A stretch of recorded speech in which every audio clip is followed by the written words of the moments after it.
A family torn apart, my husband's betrayal and the fallout. 10 years ago, my world unraveled in a way I never imagined possible.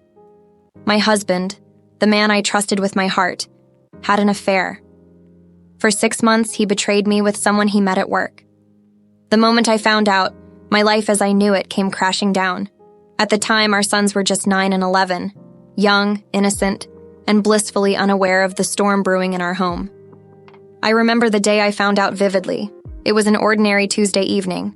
I was rushing around the kitchen, preparing dinner while the kids worked on their homework at the table. My husband had left his phone on the counter, and a notification lit up the screen. It was a text from someone I didn't recognize, and curiosity got the better of me.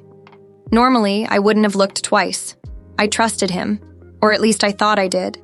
But something about the message felt off. I hesitated for a moment, my hands damp with dishwater before picking up the phone. What I saw made my heart stop. There were messages, dozens of them, laced with flirtation and secrecy. Plans for meetups, late-night confessions, even pictures. I felt like the ground beneath me had given way. My hands shook so much I could barely hold the phone. For a moment, I just stood there, staring at the screen, unable to process what I was seeing. That evening, after the kids went to bed, I confronted him. He tried to downplay it at first, but the evidence was undeniable. Finally, he admitted to the affair. "It was a mistake," he said. "It didn't mean anything." But how could something that didn't mean anything destroy everything? His words felt like knives, cutting deeper with every syllable. I didn't know what hurt more, his betrayal or the realization that the life I thought we had was a lie. The weight of staying. Leaving seemed like the only option, but life isn't always that simple. We were drowning in debt, barely scraping by each month. I had given up my career to raise our boys, and the thought of supporting myself independently felt impossible. And then there were the kids, our beautiful boys who were so full of life and potential. How could I tear their world apart? I spent countless sleepless nights agonizing over what to do. The thought of packing up and leaving filled me with dread. Where would we go? How would I provide for them? And yet the idea of staying felt equally unbearable. I confided in my best friend, who was furious on my behalf. "You don't owe him anything," she said. "Put yourself first." But as a mother, that felt impossible. My boys came first, always. Ultimately, I made the decision to stay, but it wasn't for him. It was for them. I told myself I could endure the pain if it meant they would have a stable home life. But I made it clear to my husband that we were over. "I'm not staying for you," I told him. "I'm staying for them." Living as strangers. The years that followed were a blur of survival. I threw myself into work, taking on extra shifts and side jobs to pay down our debt. Every waking moment was devoted to my boys. I packed their lunches, helped with their homework, and cheered them on at soccer games. They were my world, my reason for pushing forward. At home, things were different. My husband and I became strangers, living under the same roof but existing in separate worlds. I built walls around my heart so high and so thick that he couldn't even see over them. I didn't care where he went or what he did. I was focused on my boys. Despite my efforts to shield them from the tension in our home, the cracks began to show. Kids are perceptive, more than we give them credit for. My eldest, even at 11, seemed to sense my pain. He started stepping up in small ways, helping his brother with homework, clearing the table without being asked. My youngest, always so full of energy, would crawl into my lap at the end of the day, wrapping his little arms around me as if he knew I needed the comfort as much as he did. The unraveling relationship. As the years passed, the relationship between my husband and the boys grew strained. He tried to reconnect in his own way, offering gifts, planning trips, and making promises. But it always felt forced, like he was trying to buy their affection rather than earn it. They saw through it just as I did. By the time they were teenagers, the divide was undeniable.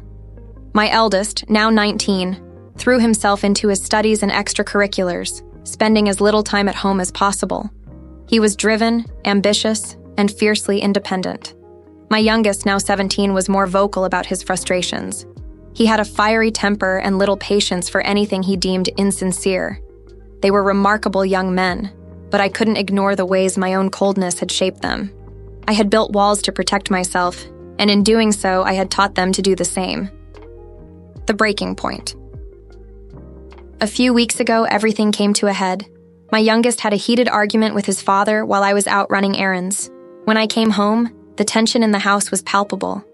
My son, usually so composed, was visibly upset. He told me about the fight, his voice trembling with frustration.